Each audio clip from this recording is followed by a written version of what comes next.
What's up, Pete? Doing good. How are you guys? Doing good, brother. Let's see here. I got a couple of more. Hey, Pete, what do you know about live streaming? Do you know anything about that? Quite a bit. You can use application. Are you on a Mac Oh, or are no, you no, on a no, PC? no, not how live streaming, like say a up all night, like a dojo show of some Yeah, sorts. yeah. You do it on the YouTube channel, and yeah, it's easy to use. You use an app called OBS, and yeah, we could do that. Do you need like Wi-Fi boosters or something like that? Not necessarily. You're gonna want a decent internet connection. Really, that's You that's the biggest thing. you need to be wired in, right? Yeah, preferred wired. Preferred wired. All right.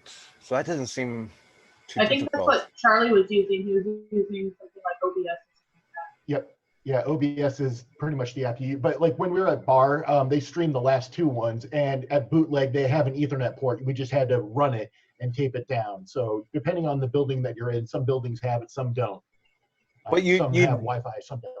you'd rather have the Ethernet Oh, connected, for sure. right? It's much more Yeah. stable. Yeah, it's much more stable of a connection. What happens if you Not- just run it on the Wi-Fi? Like it's gonna skip when you. Not necessarily. If there's not a ton of people on the wireless itself, then you're going to be fine. It would be just like at home. If there's people watching Netflix like on two TVs, and then you're trying to like do a Yeah. Zoom, it might get bogged down. So like just that's why being hardwired in is usually easier because you take out all the equations. Yeah, I mean that's Or it's if they definitely have something. like if they have Ethernet handoff, like I've done that a ton of times where we've we rented like the Phoenix Convention Center when we ran Comic-Con, and they would just give us Ethernet and say, here's your information, take care of it. If they just gave us that, we could do that. I have that kind of equipment that we could do that and facilitate that. Really? Okay. So I mean, let me see your printer. I mean, I definitely think that's obviously the way to go. I've been everything seems to be opening up. I definitely see the numbers going up, but now it's got me looking into buildings. I can contact my old landlord and kind of, but we're with that small building. So what I was thinking was like kind of a studio setting, obviously something that the guys can come out all four sides of the ring, but really kind of setting something up for, doing live streaming, really, doing shows. That way you don't really have to worry about bringing people in. You could just go ahead and kind of do live stream. Yeah. And just try to and then everything is set up, you would probably have, the truss already hanging or something like that. All lights and everything. So that's just, I guess that's and you'd leave the wiring in place, but then obviously like the cameras and the other stuff would come down as you guys use it. But yeah, you'd leave a lot of that stuff hardwired in, and you just plug in and go. Yeah, in a perfect world, if we didn't have to move anything for a show, then man, absolutely just leave it in there because we have, our studio equipment and then maybe our on the road equipment, so those have just been some of the ideas that have been crossing my head, but definitely streaming has been something I we have to do. It's like trying to, I don't know, trying to run a wrestling company. You don't have a wrestling ring, or you don't, I mean, it can be done. Don't get me wrong. I've seen it. Right. But yeah, definitely streaming. So I'll be calling upon you for the stream situation. Ruby Reyes, how are you? How was wrestling? Did you blow up? That's actually one of the first things I wanted to ask you. Surprisingly, no. Well, surprisingly, you said you've been hiking and staying in shape and doing all that, right? Well, yeah, but still, like when me and you were talking, we were talking about there's a difference between doing hills and doing this, doing that versus being in the ring when you have all these other factors. But Friday, I did training for the first time for 2 hours. Okay. And it wasn't, my wind seemed fine. I'll tell you what got me was the rolls. The rolls got me. I got dizzy again. And, oh, really? Okay. Yep. Yeah, I mean, I guess that's going to happen. But so you take for granted how often you do roll your body around, because what was it, 2-3 months? It's been 3 months, maybe? I don't know, March. It's coming up on 3. For me, it was exactly 111 days since I've been in a wrestling ring. I saw you post that 100, yeah, 111 days. So the rolls actually got me dizzy, and at one given point, I even had ringing in my ears from the rolls. But cardio-wise, it was fine. Everything is still there. The bumps, it felt a little heavy getting up after the bumps. yeah. But it wasn't. Everybody was telling me it was going to be so hard, and the first bump I'm going to be all rattled and stuff. Like for me, I wasn't. I felt pretty good. And the match itself, it went fine. No real big issues. Good. Yeah, I wanted to talk to you about that. And I've been actually doing the Dick card workouts. Hearts, clubs, spades, diamonds, and so I've been doing jumping jacks, which have been like my break time. It really has. Like jumping jacks is another, 1 2 3 1 1 2 3 2. I've been doing the get ups, like when we're laying on our back and we get up into wrestling position or fighting stance. That one's been a little killer. I try to not get into a rhythm of it, of just rolling up and rolling down. So really standing up and then my legs laying down straight. Obviously up downs. And I don't slam myself onto the floor. I actually just get down into a push-up position, get back up.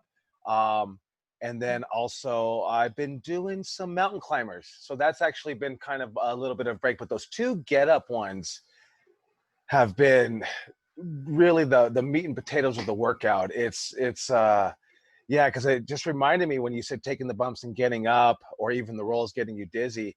I think that's probably something that should be added in. I guess we don't think about it, and it seems really simple when you do 10 get-ups, 12 get-ups. I think at the end of the deck of cards, you have about 105 total, give or take, whatever you're doing. Mm-hmm. But yeah, those get-ups and the burpees have been tremendously hard, and it's been an effort to get up. I guess I was actually talking to Sylvia and saying, like, is that the difference, like in pro wrestling cardio, in a sense? Like people will come in great shape, they'll look like they're in great shape, they'll say, hey, I've been doing wind sprints on the sand, I've been doing stairs, I've been doing the bike, treadmill, all this. And then I'm trying to think of all those things, and you're not going down, you're actually just staying on your feet, moving. And then I noticed just getting up was so hard. I wondered if that really has a lot to do. And I think it does, because you're mentioning just taking the bumps and getting up was a little rough. I think it has a lot to do with the pro wrestling cardio. Yeah. Just trying to break it down. You think it's like, it has everything to do with it. You're selling, you're working, you're thinking, all of that. But I think that a tremendous amount is the get up part and the get down part. So that's probably something that should be implemented. That was definitely the big thing, especially when I felt when we were at training and we were, taking the bumps at training. The bump still felt fine, but the getting up just felt heavy. It wasn't like a painful anything, it just felt heavy. And I remember before, I used to do a bunch of get-ups anytime I went to the gym, and I had stopped doing them. So I think you're right on that. I think doing get-ups and implementing get-ups back into it would really help all of that. Yeah, we don't realize how, we take it for granted, really. Maybe because we're doing, hey, you did 50 bumps, you don't realize you got up 50 times too. You know what I mean? Like, we're not thinking about it, especially when we get shut down and no one's in the ring. And so, but yeah, something to think about. Something that I've always thought about, like, hey, everybody comes in, they're always in great shape, but then they're not in pro wrestling shape. So it's just, even boxing. That's why I noticed boxing was different. I thought that was actually very similar. But in boxing, you're not going down and getting back up. I mean, obviously, if you get knocked out, but So, all right. Hey, did anybody watch NXT last night or today? What did you guys think? Sure. Thumbs up, thumbs down, thumbs on the side? Thumbs up. Yep, thumbs up. Thumbs up. Adam, how are you? Doing well, Coach. Doing well. A little sunburn, but Yeah, getting that sun out there. Let's see who we got. Steve is evolving. How are you, Steve? Good seeing you. Referee John Nelson, how are you, my friend? Milo, looks like she's digging in the peanut butter jar. Richie Rich, what happened to Richie Coy? Is this just your Zoom name? Okay, just a Zoom. I kind of read his lips. Max Moses, how are you, my friend? Javier's in here for the first time. Ray Romero Jr., how are you? Straight off the bus shift, huh? Will Artori, oh, Eagles. Did they get a quarterback? You don't even know, do you? Yeah, they did. Who did they get? They got somebody good, Jalen Hurts, didn't they? Yeah, they got Jalen Hurts, but we got Carson Wentz. We don't need Jalen Hurts. It's a Yeah, waste of a draft pick. No. Jalen's legit, bro. He took Alabama and Oklahoma to the. Well, I don't know. He didn't take Oklahoma, did he? No, he didn't. But he was almost there, top 4. Wentz will get hurt anyway, so you need a backup quarterback. That's good. Yeah, I feel him on that. Wentz does He's get gonna hurt. get hurt. He said he wasn't gonna get hurt. Can't take a bump. Will Artorias, how are you today? Good seeing you. Good to see you too, sir. Good. You already know, Lindsay, how are you? Hello, doing well. How are you? It's good. Jay Douglas, good seeing you, my friend. Or I should call you Bodie. Kid Isaac, how are you, my friend? Birdman's here. Dom Kubrick's in the house. And Anthony Robles, a.k.a. Cholo, a.k.a. What was his gimmick name, Sal? Tony Stoney. Oh, Tony Stoney. All right. I think we got everybody. All right. Hey, but you know what? I wanted to kind of talk about just my thoughts. Not into a incredible critique about NXT last night, but I did view it. I actually just viewed it probably an hour and a half ago. And I just wanted to talk about it, kind of get your thoughts. Some of the things, I'm not going and picking on anybody, but just things that I saw in general. One of the first things I saw was probably early on was don't do the same moves, especially in the same match. I would say don't do the same moves on the same card, but especially like not in the same match. And I say especially, but you shouldn't even be doing it in the same on the same card. I mean, they used to say Kurt Angle would watch all the matches, because he was green, and he was going to a high level with WWE, and he would watch every single match. And that's really tough, especially when we're new and we're going over our match, and we're trying to figure it out. We're trying to not forget spots, trying to remember and do everything we need to do. Sometimes it becomes tough to kind of go out there and watch everybody's match, but it's a must. You have to get yourself to that level. Hey, maybe at first you start with, and really, there should be a list on the wall, saying, hey, these are people's moves. I wanted to take that even a step further. If you're on the card with somebody, and you're the new guy, you should know people's moves possibly. Like it's like doing your research, whether you're trying to get booked at a new show or whatnot. Hey, I would say if they're flying you in, you never heard of some of the names, maybe look up their roster, look up some of their shows if they have them online, and just try to be unique. You don't want to take a local guy's move unless it's really like your centered move. But yeah, just definitely I would watch some matches before yours, to avoid doing the same move, even if it's like a German suplex. Like, hey, do something else, get more creative. I challenge you guys to be more creative in your matches, because I just think it's really important, because I think just right on the NXT level, I mean, you probably shouldn't have seen the same move in the same match, but and it was a pretty unique senton move, so I don't understand it. But I think that's just because you're not thinking about anybody else. You're in your own world. You got to open up a little bit, keeping the ear open to what everybody else is doing, especially in your match.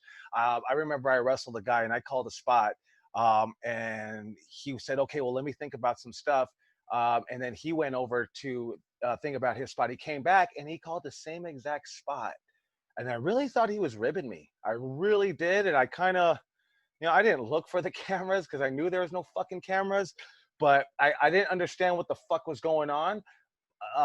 Fast forward to today, I think without talking to him, he was such in his head, he didn't even listen to the spot I told him, that I was going to do. And he came back and said, this is what I'm going to do. And I was like, that's the same spot I called. I didn't tell him, I didn't call him on it. I actually just said, fuck it, I'm going to be more creative. And I came up with another spot, But I think the problem with that was he wasn't just being an asshole. I think he was just in his own head, So I think we got to get out of our own head, watch everybody's spot moves. Don't copy them, because I think it's just it's it's bush league, especially on, hey, if it's a school show or a little show, hey, but every show that you're fucking on, you should be trying to elevate the show. You know what I mean? There is no bush league show that you're fucking on. You know what I mean? So hey, if you go to a show, you should elevate it 100%. Whether it's like Mick Foley going to ECW, or Stone Cold going to ECW, or even vice versa, Stone Cold going to WWE. It shouldn't be what they can do for you. What can you do for them? That's got to be incredibly important. Because a lot of us as wrestlers, we're looking for jobs. And it's like, we're not looking for jobs. Hey, this is what I can do to help you elevate your show, help you make money. That's got to be the mentality that you go into thinking. So that was one thing I saw. Also, I saw like go for it, and this goes back to me watching some WCW Saturday Night with Big Van Vader, and hey, Big Van Vader is one unique mastodon. He's very unique. And he really laid in, and you had, maybe down the line, 50% of people, hell yeah, that's the way it should be done. 50% of people, he's fucking reckless. You have to find that fine line of, not hurting somebody, but I do appreciate laying it in. If somebody's wrestling me, give me a fucking clothesline. As long as you're not going to hit my fucking throat, because we're not taught to hit people in the throat, as long as you hit me right in the sweet spot, right in the chest, give me a fucking clothesline. I want to feel like I've been in a pro wrestling match. I think that's so important. And for selling wise too, I think it helps out. But going back, I think that is maybe a little bit of my mid 90s kind of coming up, but I think it's tradition in wrestling, and I think it should stay. Hey, we understand I'm not trying to kill you, but I'm going to give you a good clothesline, and I expect it back. Don't knuckle me in the jaw, don't knee me in the face, not shit like that. But there are certain things that we can lay in. Even a body slam. Hey, you could slam the shit out of me. I don't prefer it, but I'll take it. If I step in the fucking ring, then that's the risk that I'm going to take. Willie Mack picks you the fuck up and he slams you from fucking hell, and you're like, what the fuck was that? And he slams the shit out of you. You know what I mean? Yeah. So I like to really go for it. Get out of this head about this play fighting. And I think it goes back to maybe thinking about the spots. A lot of time when people are thinking about spots, what they're doing in the now becomes put on the back burner.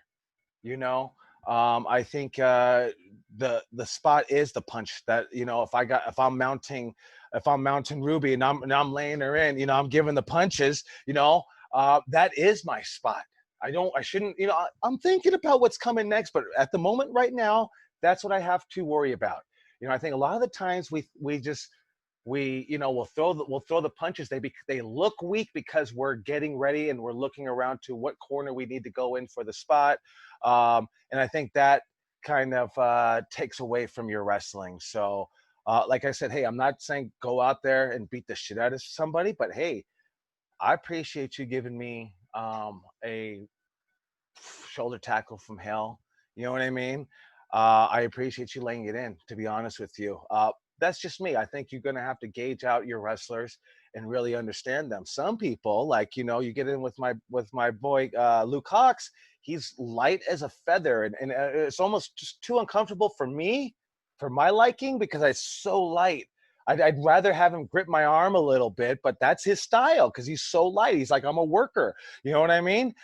So if I locked up with Luke Hawx and he's real light with me, I'm not gonna jaw jack him. I'm not even gonna squeeze the shit out of his fucking wrist. I probably will lighten up. To him, it might be a little rough, but I definitely will lighten up a little bit. So I'm gonna gauge off who I'm wrestling. If I'm wrestling Supreme, I mean, that's who taught me who to give it. So I definitely always used to give it to him. People would be scared to wrestle him, and I didn't understand because that's just how I grew up. I just got beat down, but you got to have that little bit of motherfucker in you to be tough, not to be scared when they put you on the chalkboard with Big Van Vader, to be like he's going to hurt you. Look, I get it. We're all trying to protect ourselves, but I used to be the smallest guy in wrestling.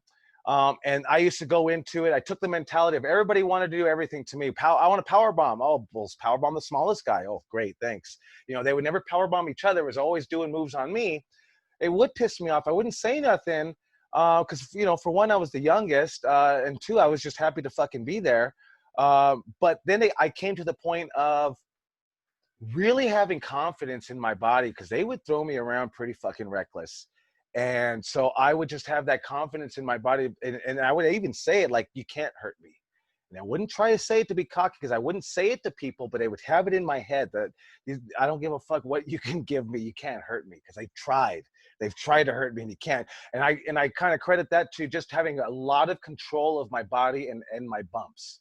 You know what I mean? So just going into laying it in, I used to take it, I'd wrestle Poe with a clown, and then they would say, I got the word that, hey, that he's going to take it light on you because you're Supreme's nephew.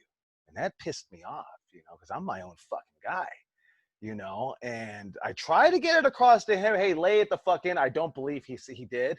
I think he had that much respect for Supreme that he did not. But it did piss me the fuck off. So that's just my side of pro wrestling, how I like it. Hey, you talk to Luke Cox, he's probably going to say, don't fucking touch me. You know, I don't know. He ain't a punk because he's a deathmatch champion. You know what I mean? But I know that when I got in the ring with him, I was like a little bit, I had to slow down a second because it was just different to me. I never gotten somewhere with that light. And I had wrestled him before, so he had definitely evolved, you know. So, but yeah, definitely lay it in, and don't make your wrestling look like play fighting, okay? And yeah, I added right here. I added it in capitals. Lay it the fuck in. Jeez.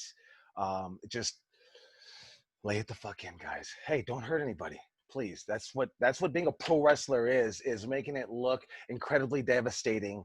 But there are certain times that you're gonna have to, you know, just give it. And that's like a clothesline. I don't think that's tough. I don't think that's rougher than taking a bump.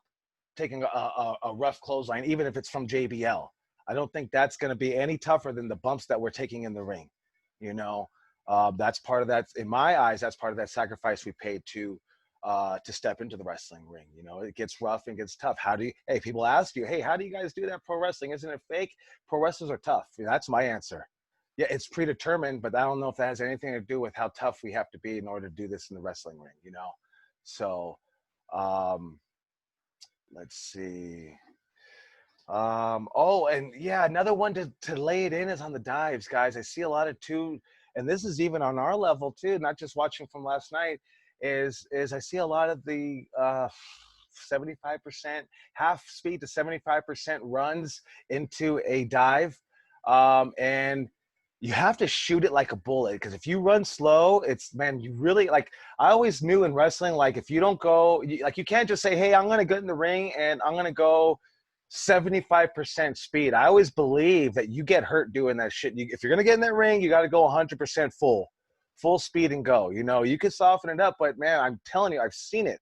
People trying to take it lightning, touch me, and take a shitty fucking shoulder tackle, and they twist their ankle just because they're going slow. Do it the way you're taught to do it every single time, and that includes whether it's dives or not. Really dive at the guy. Hey, if you're gonna dive at me, I'm expecting a torpedo coming at me, you know. And so what I'm gonna do is I'm gonna absorb your blood. I'm not just gonna get hit. I'm gonna try to absorb it a little bit and then try to sell it, make it look right. But I think a lot of times some of these dives just look run and catch me. And it shouldn't look like that, right? I understand that's what's happening, but it's not supposed to look like that. It's supposed to look like run and suicide dive at you. Run and, you know, I'm throwing my body at you because this is my last effort on offense at this moment, you know. So let's not forget footwork, guys. Footwork, no baby steps. I think that goes back to the running again.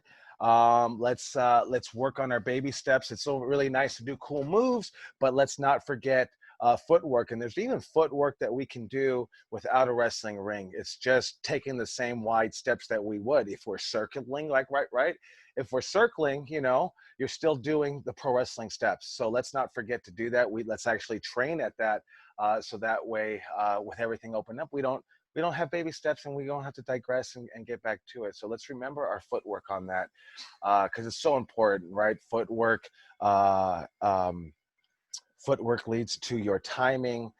Timing leads to a better match. I mean, everything starts falling into place. And I think a lot of the times for beginners, what they don't get, and I keep saying beginners, but new guys, greenhorns, even 2 to 3 years in, is just that the footwork really helps you fall into place. For your when you get your footwork, your timing works, and now your matches start getting better. So that's how important that footwork is. It's not just about the moves or the level of difficulty of the stunts that we can do. So let's just keep that in mind with our footwork. Just because I saw some off footwork on the NXT, so I definitely think we need to do that. Another thing, and this has just been an all around, man, for the last 20 years kind of a thing that I've not been saying, but I've seen, is that like if you throw a kick, one of those leg kicks to the thigh, I would 100% work on it, practice it, be able to throw the kick, because it looks like a lot of the time people do this, and this is not just this era, this is not just 10 years ago, I can go all the way back to at least 20 years ago, where people will throw thigh kicks and it looks like this is like the first couple of times that they're actually throwing it because they saw somebody do it. If you're going to do that move or do that, really work on it 100%. And if you are going to do that, you don't have to slap your thigh, because if you can actually kick the back of the thigh good enough, and if you have kick pads, it makes it a lot better. It will give you that smacking sound. And that kind of goes for everything,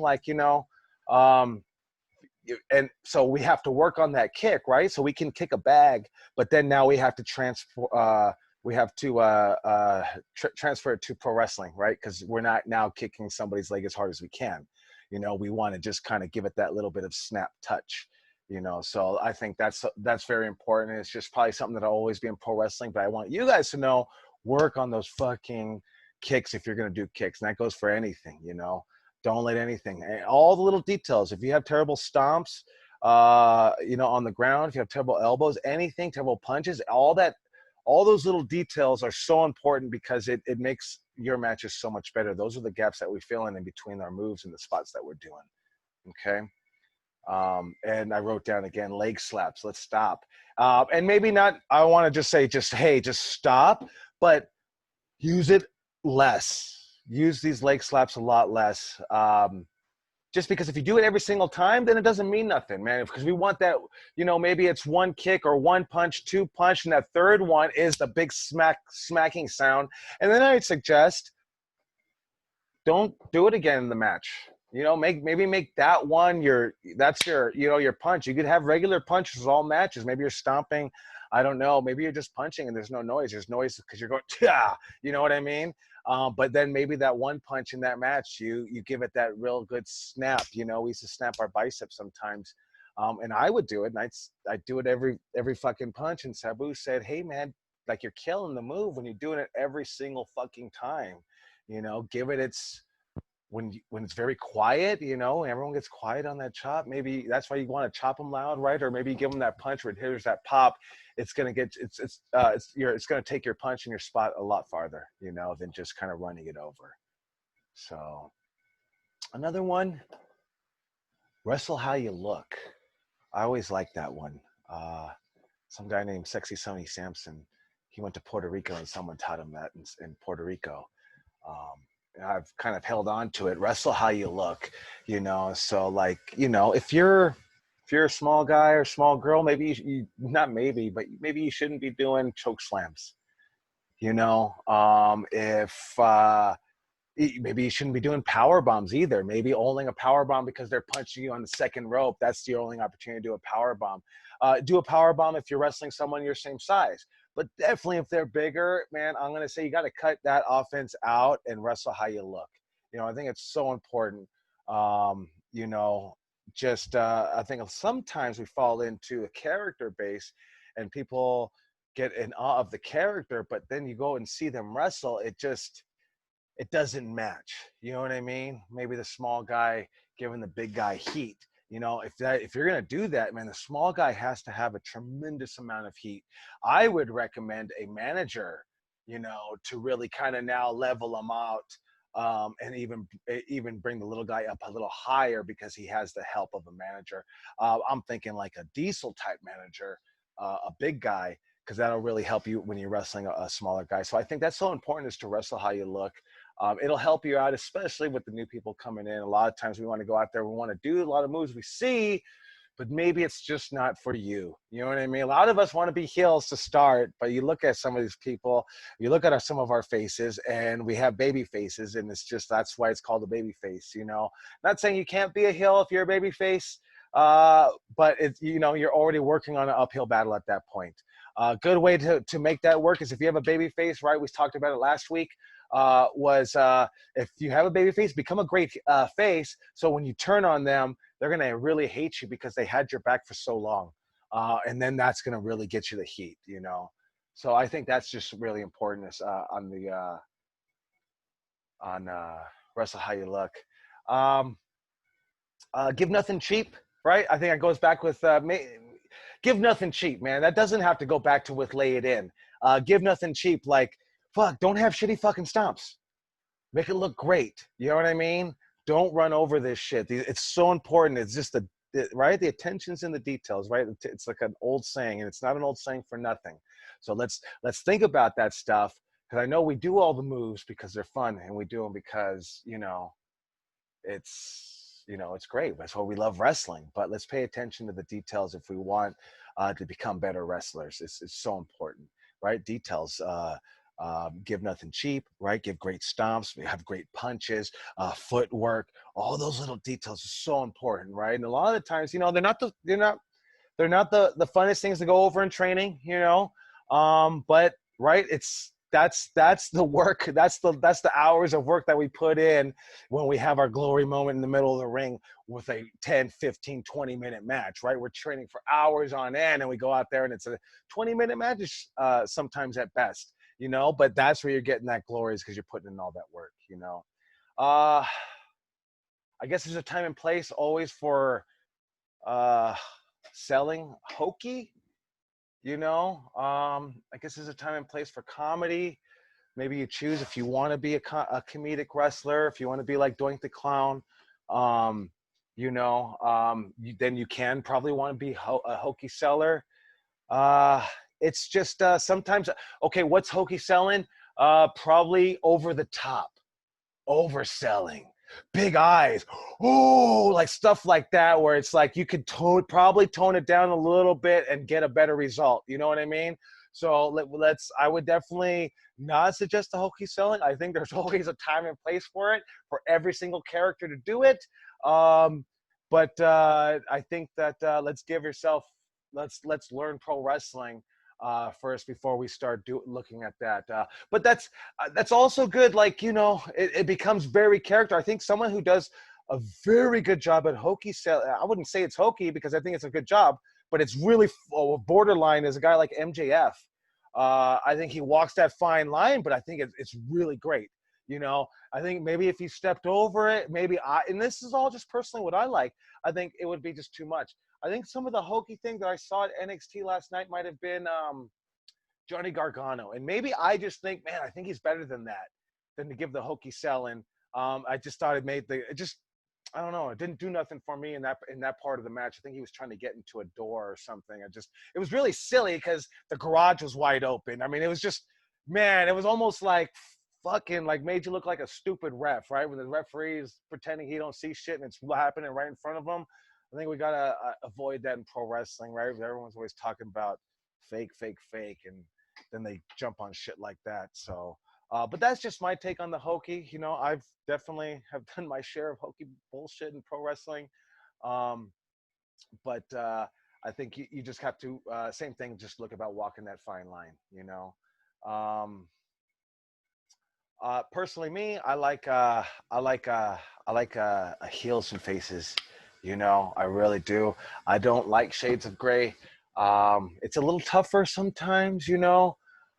Shades of grays works in UFC because, you know, maybe you got the Irish guy versus the Mexican guy. So then you actually already have your two sides because of that. But I think that's a little bit of storyline also when you're using the nationalities around it. I really like heel and face. I think it makes wrestling a lot. I don't know. I just think it makes it easier, and easier to watch, right? You got the good guy versus bad guy, cops versus robbers, cowboys versus Indians. There's just these classic kind of scenarios. So I just think that good guy, bad guy, it really will take your character and your match a lot farther. It can be done. Don't get me wrong. You can fucking do the Shades of Grey thing. You probably you got to be really special, understand wrestling a lot to really hit that Shades of Grey. A lot of people said that like Stone Cold was Shades of Grey. At the time I thought, okay, yeah, he is, but no, hell no, man. He was just a tough son of a bitch that didn't take nothing from his fucking boss. You know what I mean? Does that make him a bad guy? No, because there's the majority of people are relating to him because, hey, man, we all, right? The thing is we all hate our boss. He rides our ass or whatever the case is. So I really thought that, but I think they at the time they always called him really Shades of Grey. I don't think so. He did do some cool stuff. I think it led to a lot of people doing Shades of Grey because Stone Cold was so good at what he did, But that's just my take on it. And I think it would make your wrestling a lot easier, really starting face and heel. Don't try to do a Shades of Grey. Hey, I'm a good guy or I'm a bad guy. Straight out makes it easy. Even if you got to go to the part of, hey, I'm such a bad guy, I only wear black. I'm a good guy, I wear white. Hey, do what you got to do to help it visualize. Right? You don't have to do that. But sometimes when we don't have a clue, it'll help us out. So I think that'll help you out with your wrestling. I had trouble in that. I would just do moves. I looked like a video game that had made no sense. It was just lock up, whip to the rope, clothesline, lock up, whip to the rope, insecurity. It was just, yeah. I didn't really feel making the magic in my wrestling matches until I started really following. Right, what we talked about was the match breakdown. Following, hey, this is the heel and the face. How do you act as the heel? How do you act as a face? I think I got so much more out of my matches. Really focusing on that. It took a little bit more work, obviously, but that's just taking your wrestling to the next level, Let's see here. I think I've said this already, but I'm going to say it again because I've probably seen it again halfway through the pay-per-view. Please run full speed, that takes practice. Like, so if you're going to hit the rope, you should know how many steps it takes you to get across the ring. And that doesn't mean count your fucking steps, right? So if you count your steps, your timing is off then, right? Your footwork is probably off. You're counting your steps. You got to just get into the ring and get used to your ring. And I suggest that. So if you get a 20-foot ring, it's going to be a little bit different than an 18, 16, and so on and so forth. So get into the ring. If you get a chance, you get to the show early, get into that ring and see how it feels. Hey, is there a board broken under the ring? Is there a dead spot? Does it not bump? How do the ropes feel? I think that should just be a given. Should always be testing out the rings before you go out there. There'll come a time that you don't, but I think you'll probably do less and rely less on the ring. But still, you're probably going to be taking bumps. So I definitely would go test out the ring beforehand. And also just so you know your footwork and how you can do the full speed run. Because I think it doesn't look good, right? Why are we running half speed? Because that shit looks choreographed. That's why, So we already got that stigma on us already, right? Let's kick it out. We want to get, as indie wrestlers, right, or even just pro wrestlers in general, we want to get to the point where they go, fuck, wrestling's fake, but what you guys do is fucking real. And I can't comprehend that, but I've heard that time and time again throughout my career. It's part of laying it in, part of the death matches, shit like that, right? How do you fake a death match? How do you fake Cody Rhodes and Jungle Boy falling off the top of the fucking ring onto a table? There's no faking it, right? I sound like Jim Ross now. Did I write it twice? Wrestle how you look? Yeah, I did. Might have hit us again. So wrestle how you look, if you look like a monster, wrestle like a monster, I get on Brody King about this a lot. Like, hey, dude, stop doing all that lucha shit. I understand you could do it and it's great. Save it, but you don't have to go tit for tat for it. I think it's also got him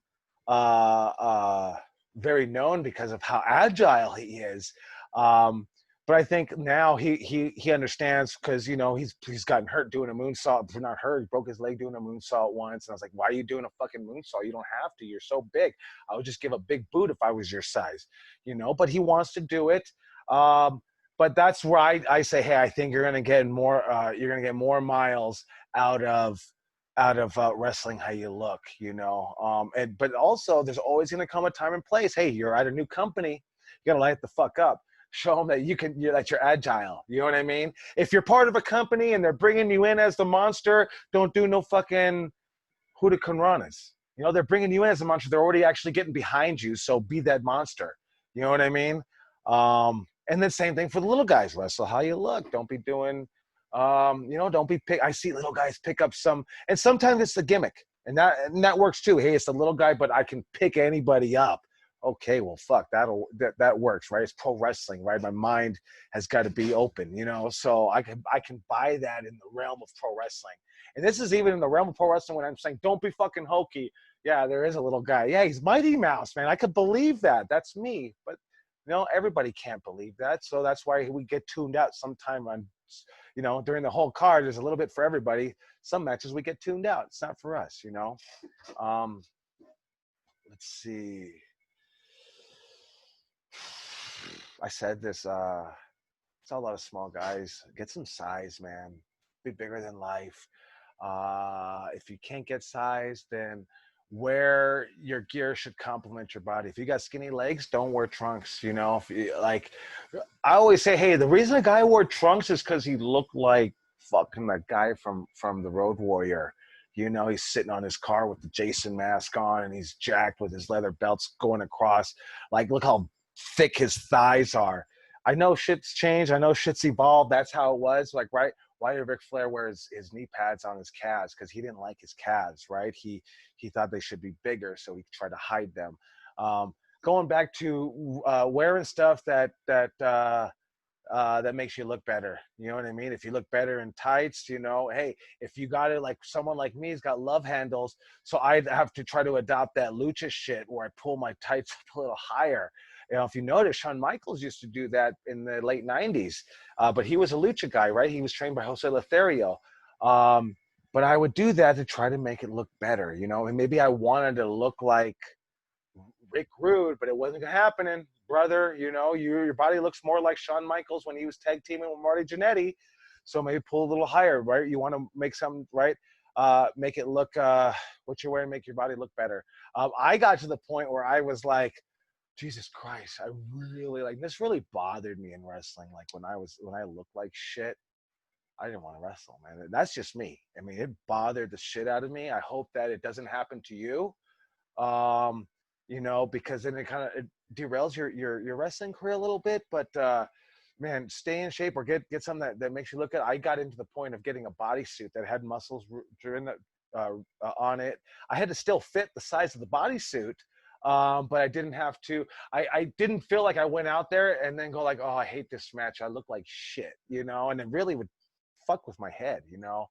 I don't know if that had something to do with the steroids, because when I would take steroids, man, it was just never good enough. I'd be jacked big, and then I'd be like, no, I'm still wearing a shirt, and people be like, why are you wearing a shirt? You're jacked. Oh, well, I'm not a road warrior yet, you know. But yeah, so I always think, hey, wear something that makes you look good, right? So if you got skinny legs, don't wear the trunks, right? If you got huge legs, show your fucking thighs, right? If you got a huge fucking chest, show your fucking chest. That's just my take on it. I think it looks better. Just for me, takes me out of the match. That's just me watching, though. Once again, you know, it does take me out of the match. Even watching and then wrestling. Oh, I hate it. I hate wrestling out of shape. I might as well go home. I really do. I feel like I'm disrespecting wrestling if I'm out of fucking shape. I really do. That's why I don't take a lot of matches sometimes. Yeah, I do. I feel like I'm disrespecting wrestling if I'm not in shape, you know. So, but I got like a crazy love, hate relationship with wrestling that's 26 years old, so I'm real deep into it. So I don't know if you guys are ever going to get that deep into it, hopefully, but I kind of make it my life. Get wrestling boots. I think it's going to go a lot farther. I think Karrion Kross has a great gimmick, great entrance, everything. I think, man, he needs to ditch those kick pads and get a pair of wrestling boots. It made him look a little bush league. Once again, my opinion, I think it made him look a little bit bush league. If he had some fucking wrestling boots, I think, man, would have been on point, you know. I mean, not saying it wasn't on point, but for me, I wanted to see that. It just looked like, I don't know, because it was kind of sagging a little bit on the side. But that's me. I'm looking detailed into it. I know some people, what the fuck are you talking about? I didn't even see that. But that's, I looked that detailed into it. So I'd always suggest getting wrestling boots. And I think we talked about it last week was, right, it's going to protect your toes. It's going to protect your feet. It's going to protect your ankles, even your calves, depending on how high you have it. You know, I think that's very important. You know, just kind of going off a little bit of subject, it's so important to have something to protect your feet. Like, so say you're wrestling and you love kick pads, that's great. Hey, I don't knock it. But say you do a moonsault and you bust your toe. I'm pretty sure some of us have done that. And it hurts, you know. A lot of the times what I would do, because I did have, when I was on tour, I had both. And I liked wearing the kick pads because I think, hey, I was a little bit lazy. We were doing 5 shows a week, and I just throw them on real quick because I'd try to go see the city, you know, but I throw them on real quick. So, but if I hurt my toe the night before, I definitely was wearing the boots the next time, just to protect it. I didn't want to get more injured, right? Man, you hurt a toe, it just makes you want to stop doing this shit. You're like, fuck, this shit is just so much pain. Makes it not fun anymore. So I always think just, hey, get wrestling boots just for me. I think it looks better. But hey, if you really think the kick pads look better, I would suggest just get the wrestling boots to, for days that, hey, you have to wrestle and you got a fucked up ankle. Hey, first of all, I want to say don't wrestle if you got a fucked up ankle. But I know us as wrestlers, we're going to do it. So that boot is going to help you out a lot, especially if it's measured for your foot. But yeah. Let's see here.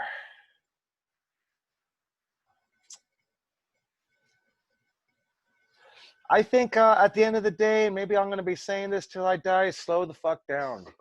Slow down a little bit, breathe a little bit, smell the roses, let your move settle in, sell the fucking move for a moment.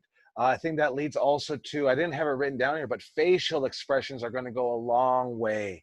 You know, if you whatever, take a suplex, get hit in the back, show me your face, your pain in your face, not just show me the pain by you know, holding your back. Show it in your face. It means so much more. I get behind you so much more.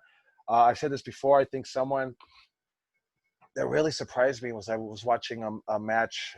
I remember watching it live. Was Dalila Doom versus Heather Munroe.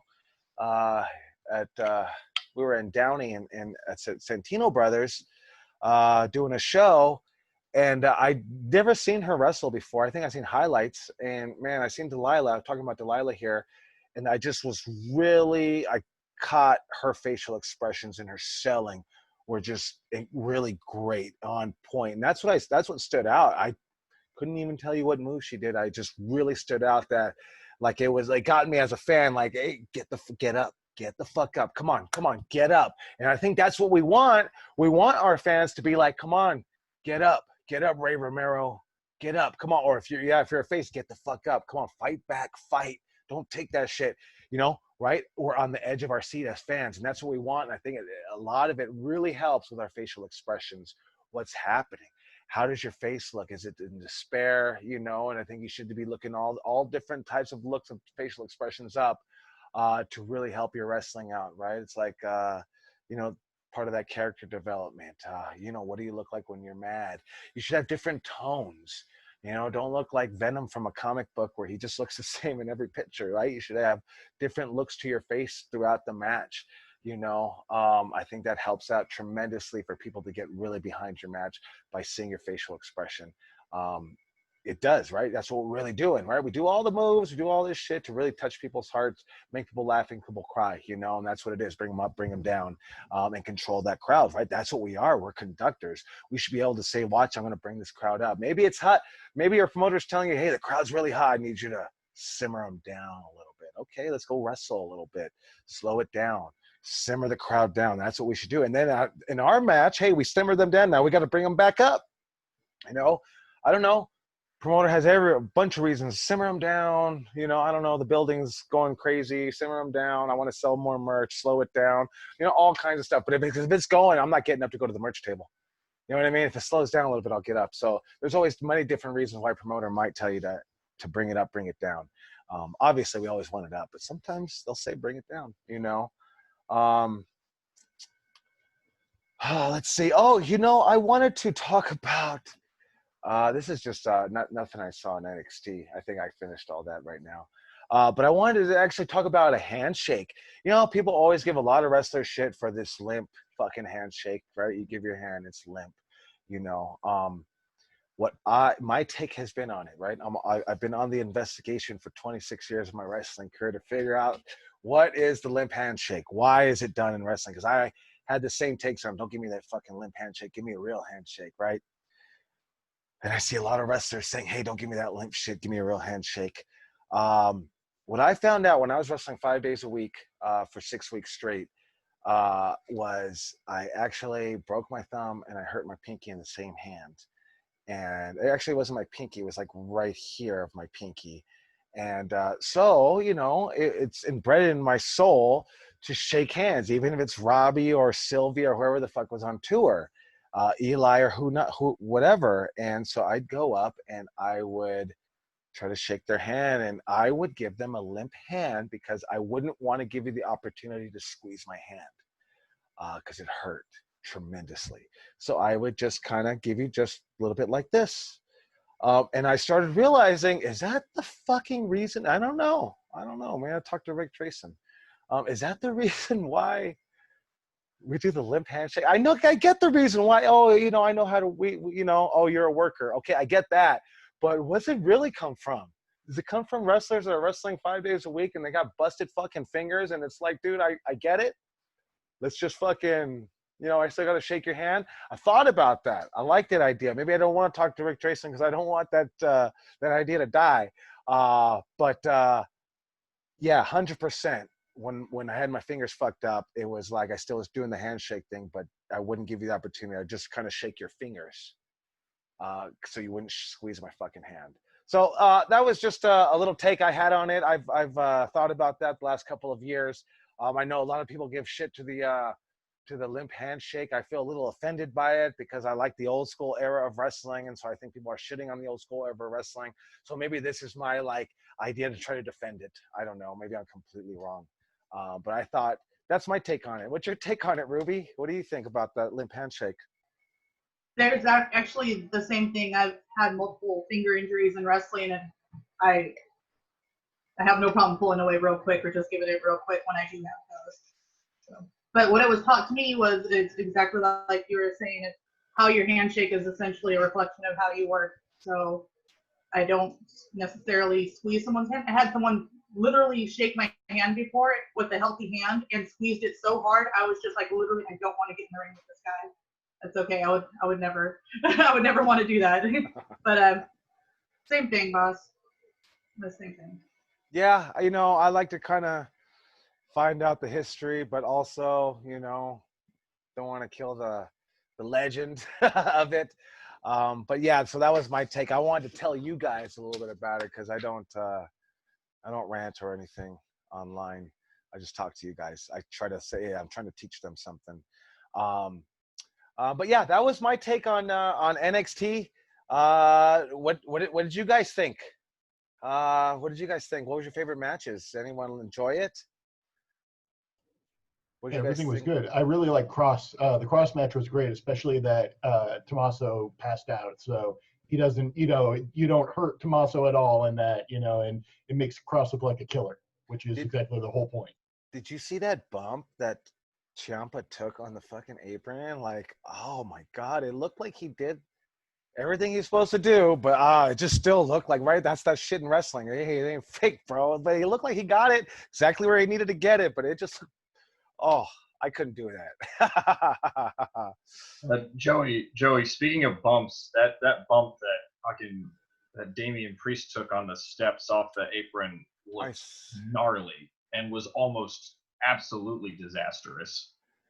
I saw someone, I saw a GIF of it before I watched it, and I saw someone write, hey, it reminds me of Shawn Michaels hitting the casket, and totally does. Yeah. But Shawn Michaels jumped right up too. Shawn Michaels finished the match. I think he even finished a couple of other matches, right? Obviously he did. He finished out his shit until he was wrestling Stone Cold. But yeah, I was thinking about that bump, and obviously my suggestion would be like how we take a someone drop kicks us, right? I don't suggest just going straight back. I suggest turning to the side. I think he would have been a lot better off turning to the side. Might have been a bigger bump, but I think the distribution would have been better across his back. But hey, you never know. He might have had his reasons why he had to try to do it that way. It didn't look perfect, but hey, sometimes we have our reasons. Maybe his shoulder was fucked up. He didn't want to turn. I don't know. Sometimes we do some shit that a lot of people will question, and you're like, hey, bro, I can't do this. Like, so. But yeah, I felt for him on that bump. It looked like I actually could feel it right now in my lower tailbone back area. I could feel it. So, but yeah, I thought man, Charlotte Flair is just incredible. She is just incredible. I liked Rhea Ripley. I liked that match with Io Shirai, I think it is. Io Shirai. And I thought that was the main event. I think the best match was at the end. Yeah, I think that was my favorite match. You know, I did like the character of, I always liked Tommaso Ciampa. Maybe it was a little short. Obviously, I think they're trying to get Killer crossover. But yeah, that main event, the three-way was pretty good. And three-ways are really, they're not tough, right? If you know how to do them, they're right that you could do them. But man, when you haven't done them, I want to say they're really tough to do, right? It's a different type of match, a three-way, right? You're always constantly hit a move, and then someone comes in to break it up. Someone gets a rest. You hit a move on somebody. That's kind of like a simple formula of it. But yeah, that was a pretty spectacular match. You missed her on that moonsault. That could have been disastrous. Oh, Jesus Christ. Could have hit Rhea Ripley right in her head on the moonsault. Oh, but hey, good thing she missed it. And they just went home. Forget it. I don't know. Ruby, would you have went home if they missed a moonsault like that? No, you would have did some more? I would have. I have. The one thing that stood out to that match, since we're on it, actually, for me was, like you were saying, how much of a workhorse Charlotte is, really. Because she was steering that match left and right, dude. And what caught me in the match was when they were brawling on the outside, though, there seemed to be, maybe this is just me, some disconnection, some sort of like either miscommunications or they're not cooperating with each other for a while there between Charlotte and Rhea. Maybe a little serious at one point, maybe a little bit, but no, Yeah. that match was actually it was really good, and Charlotte really put in a ton of work doing that match. Yeah, I actually I dig stuff like that. I want to go I want to go back and check it out. Yeah, man, you know what? I really dig stuff like that. If you guys ever want something like what Ruby's talking about, a little real in the match, man, the classic one is, I mean, there's probably many classics, but for me, the classic one is Stan Hansen versus Vader.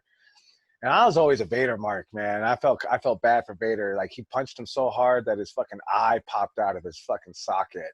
And when I say he, I was Stan Hansen. I was like, oh man. And Vader didn't want no more after that, and I can't blame him. But I always love that. Hey, that's why wrestlers got to be tough, man. Right? You got to be tough. And Rhea Ripley, you know, if you back down, right, maybe you're supposed to, but if you back down, then you kind of you show your status. You know what I mean? I think, no, man, show her I'm your equal, you know. And it's wrestling. It's really tough because you're like, I don't want to fuck with Ruby Ray. She's gonna fuck me up.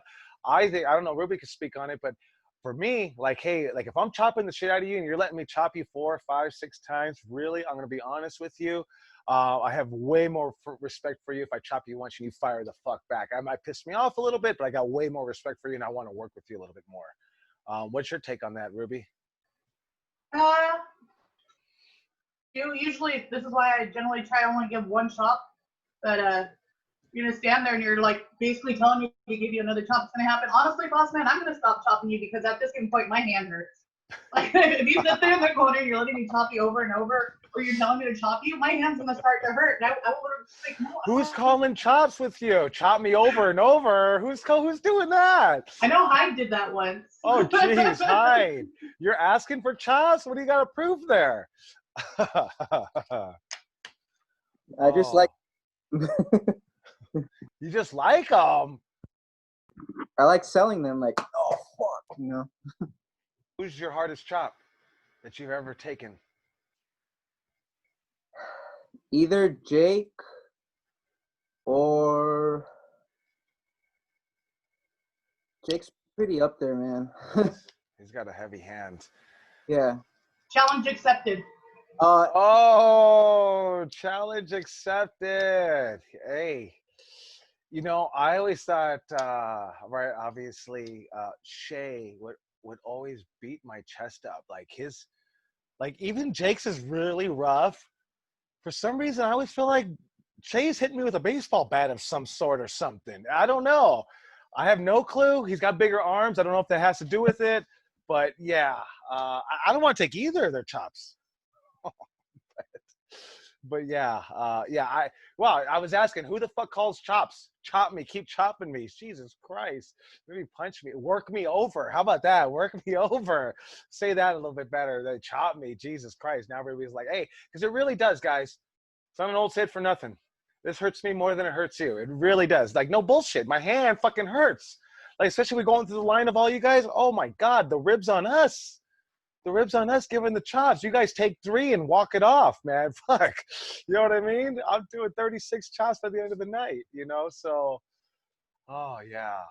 But, yeah, definitely my match of the night was the main event, so as it should have been. So, any other takes on NXT for anybody? Anything they want to add that they've seen, that they liked? I can't remember on the top of my head, but there was just throughout the show, I was just noticed there's like a little bit of like sloppy moments throughout some spots. I like one I recall. It's like I remember Shotzi doing her like senton on can't remember who, but she does that signature on somebody that's like on the second rope, and it's like usually she gets it, but then on that one I remember it was like she was kind of off the side. I don't know if it's the camera angle, like showed that she was off the side a bit, and I was like, well. There you go. You know, you got nerves coming up. I would say, I think that was part of what I was talking about, like footwork, slowing down, laying it in, stuff like that. Really helps out a lot. Man, trust me, you'll understand like what it goes through, the nerve wracking that goes through sometimes, you know, because you're still, everybody's like, you see, we watch them on the card and we're like, whatever. Everyone's still trying to work their way fucking up, man. You know what I mean? They're trying to work their fucking way up, trying to get to the spot. And if they get to the spot, they're trying to stay on the spot, you know, because, right, there's always somebody trying. All of you guys want a spot. And so you're going to have to take somebody out to get you guys in. That's how it works. You know what I mean? So, yeah, I was disappointed. I was like, where's Jake Atlas? But, you know, same thing. He's working his way up to get to that spot, to get to the pay-per-view, right? He's on TV, but he wasn't on the pay-per-view. So hopefully the next one. Or the upcoming. I think this was considered one of the big one, right? Is this considered a takeover? Yeah. All right, so he's got some time. You know, maybe they're coming to LA still with WrestleMania. Who knows? Who knows? WrestleMania Inglewood. WrestleMania weekend. Not Hollywood. Yeah, you think? Yeah, is it already changed? It's going to Inglewood. No, it's Hollywood, but it's going to be. It's actually in Inglewood. Oh, you know, yeah, the stadium is in Inglewood. Like New York, New Jersey, and it's like New Jersey. Yeah. Hey, you know, Inglewood's down the street right here. So, yeah, I mean, that was my take on it. I watched it. I'm going to try to watch a little bit more, like the Wednesday night, see if you guys seen anything. But yeah. Any other takes, or that's it? There was another thing. Yeah, what you got, Bird? It's just a little storytelling thing. It was, even though that Mia and Candice did end up coming out towards the end of the Gargano Keith Lee match and playing a pivotal role with the key spot. Having them in the match in 2 matches before was a good explainer as to why they didn't walk out with them with Gargano and Keith Lee respectively during their entrances. They were like, well, because they were just in the match, they're in the back recovering. That was just a minor detail that made a good amount of difference. Right, attention's in the details, Bird, man. We all see it. Sometimes we don't think about it, but we definitely do see it, you know. So, you guys got Patriots got a quarterback, Birdman? Yes, we do. Who do you guys got? I think we've got Jarrett Stidham and Brian Hoyer. I think we're going. Oh, geez. You guys lost Brady. Come on now. All right. No, I seen that. Brady's down in Tampa Bay being a pirate. So I know. I seen that banner in the back, so I had to ask you. Yeah, Tampa. Oh, yeah, Robbie loves the Patriots. Whatever the hell they're calling it. Hey, I have full confidence in Bill. I'm not concerned. They got Belichick, so I got confidence in that guy. So I think he's going to do And great. then when we win another title, everyone's going to be like, oh, yeah, of course. Or if Brady wins, right? Yeah, I know they're gunning for each other. All right, so what we'll do is we'll probably end it with some Q&A. But before we do that, I got some pro wrestling tips. I'm gonna be honest with you. I feel very repetitive. You know, that's why I got all my notes here today. That's why I watch NXT. But these things are. If there's anything you need help, I'm gonna ask you. Message me the subject so we can talk about it. But I have these tips, man. One of my tips is hit the gym, and I don't even have to read it because I fucking live it.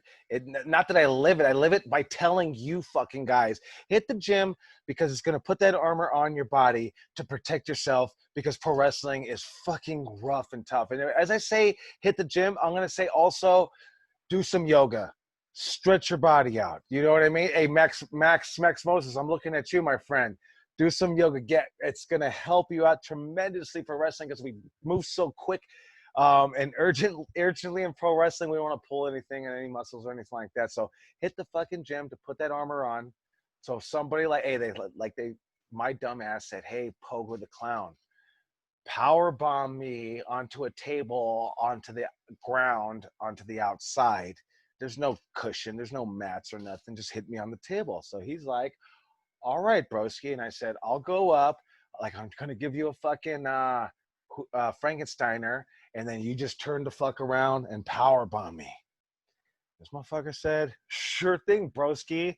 And he turned me around and power bombed me right to that fucking table. I didn't land flat on my back. Like, I didn't float down like as if Diesel Kevin Nash gave me that the jackknife. I didn't float down like that. No, I actually crashed down as if Vader was fucking power bombing me and I was coming down on my neck, except my neck wasn't coming down on the mat. It was actually crashing through the table. So I crashed through the table through my neck, head, and shoulders. I landed on my neck, head, and shoulders, accordioned over, and landed on my stomach. I wasn't right. I told everybody, yeah, I'm fine. I wasn't right for 3 fucking months. I wasn't right in the head, man. I was off. But I'd like to say, because my traps were like coming out of my ears. They were right here because I'd work out and I'd put my armor on. I'd like to say, like, all I got out of that was just concussion. When you see the bump, maybe I'll send it to you. When you see the bump, it looks like I should have broke my fucking neck. And there's no reason that I probably shouldn't have, except that I had traps that came out to here. And so I always credit working out and putting on that armor for really protecting me, you know. And I think it will. You know, it's like getting hit with a chair, man. If you got a little bit of muscle, it feels better than getting hit in the bone, you know. So it's so important to work out, and I shouldn't have to beg anybody. This is pro wrestling, you know. Hey, I don't want to be big. I don't give a fuck. Put your armor on to protect your body so you can have elongated career. You know what I mean?